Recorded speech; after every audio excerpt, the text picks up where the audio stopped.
নমস্কার বন্ধুরা, অন্নপূর্ণা হেসেল থেকে নতুন একটা রেসিপি নিয়ে আবার চলে এসেছি। আপনারা প্রথম থেকে শেষ পর্যন্ত দেখতে থাকুন। এখানে সকালের টিফিন বানাচ্ছি, সেইটা আপনাদের সাথে শেয়ার করছি। এখানে একটা ডাল বানাচ্ছি, আপনারা দেখুন। এটা কিন্তু থোড়, এটা একদম পাতলা পাতলা করে কেটে নিয়েছি, নিয়ে এটা হাত দিয়ে শুধু ভেঙে নিচ্ছি।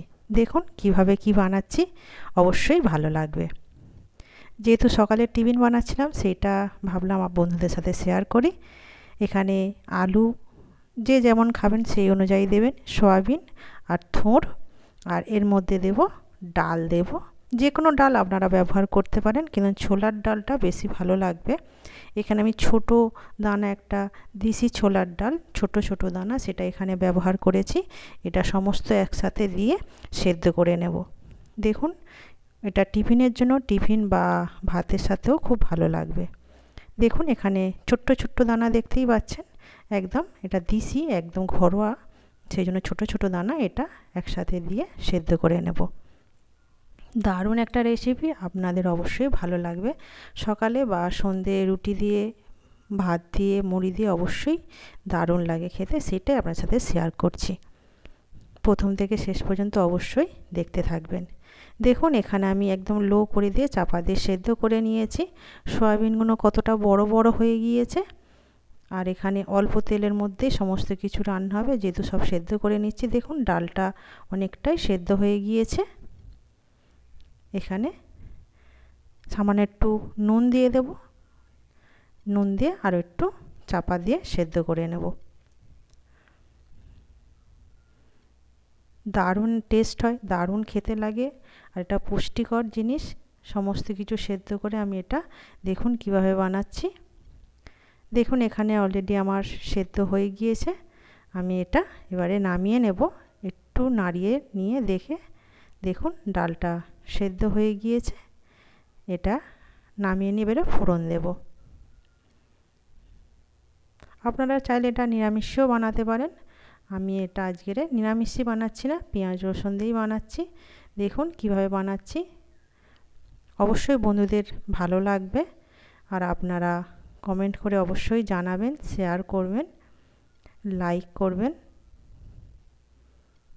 দেখুন এখানে আমি কিছুটা তেল দিয়ে দিয়েছি, দিয়ে এখানে আমি একটা ডিম ফাটিয়ে নিয়েছি। ডিমটা এটা ঝুড়ো ঝুড়ো করে ভেজে নেব। কড়াইয়ে তেল গরম হয়ে গিয়েছে, দেখতেই পাচ্ছেন। আপনারা অবশ্যই একবার বাড়িতে এইভাবে বানিয়ে সবাইকে খাওয়াবেন। আপনারা খাওয়ালে তবেই বুঝতে পারবেন যে এটা কত সুন্দর খেতে বা টেস্টি বা পুষ্টিকর। যেহেতু এখানে সয়াবিন আছে, ডিম আছে, ডাল আছে, থোড় আছে। এখানে আমি একটা ডিম নিয়েছি, নিয়ে এটা দেখুন একদম গুঁড়ো গুঁড়ো করে, একদম ঝুড়ো ঝুড়ো করে ভেজে নেব। আমার এখানে ডিমটাও ভাজা হয়ে গিয়েছে, আমি এবারে তুলে নেব ডিমটা।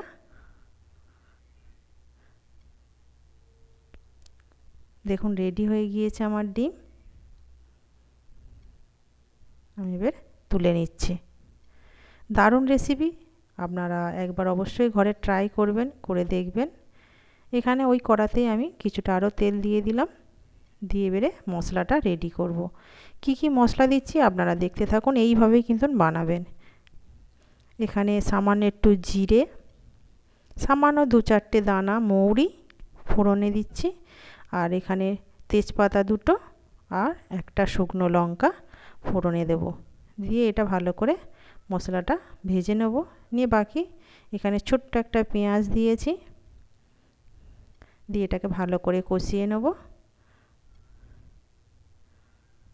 দেখুন এখানে পেঁয়াজটা আমি লাল হওয়া অবধি এইভাবে নাড়তে থাকবো, বাকি মশলাগুলো পরপর দিতে থাকছি, দেখতে থাকুন। এখানে সামান্য একটু নুন দিয়ে দিলাম। দেখুন একদম এখানে ছোট্ট একটা রসুনের কোয়া থেঁতো করে নিয়েছি, এটা দিয়ে ভালো করে কষিয়ে নেব কাঁচা গন্ধ যাওয়া অবধি, যতক্ষণ না কাঁচা গন্ধটা যাচ্ছে। এখানে ছোট্ট একটা আধখানা টমেটো দিয়েছি, দিয়ে এটা আমি ভালো করে কষিয়ে নিচ্ছি। নরম হয়ে গেলেই আমি বাকি মশলাগুলো দিতে থাকবো। দেখুন টমেটো একদম নরম হয়ে গিয়েছে, একদম গলে গিয়েছে টমেটো। আমি বাকি মশলাটাও এতে দিয়ে দিচ্ছি। সামান্য একটুখানি ছোটো চামচের 1 চামচ আমি এখানে আদা ব্যবহার করেছি, হলুদ পরিমাণ মতন, সামান্য একটু যে যেমন ঝাল খাবেন সেই অনুযায়ী আপনারা এখানে লঙ্কা গুঁড়ো দেবেন। অল্প করে জল দিয়ে মশলাটাকে কষিয়ে নেব। দেখুন এখানে আমার মশলাটা কষানো হয়ে এসছে, তেল ছেড়ে দিয়েছে। আমি আর একটু হালকা করে কষিয়ে নেব।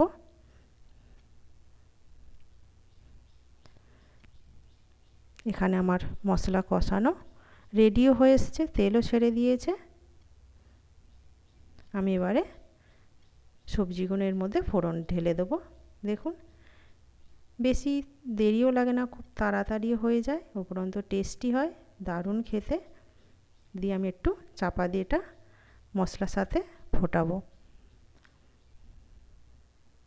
দেখুন এখানে আলুও সেদ্ধ হয়ে গিয়েছে,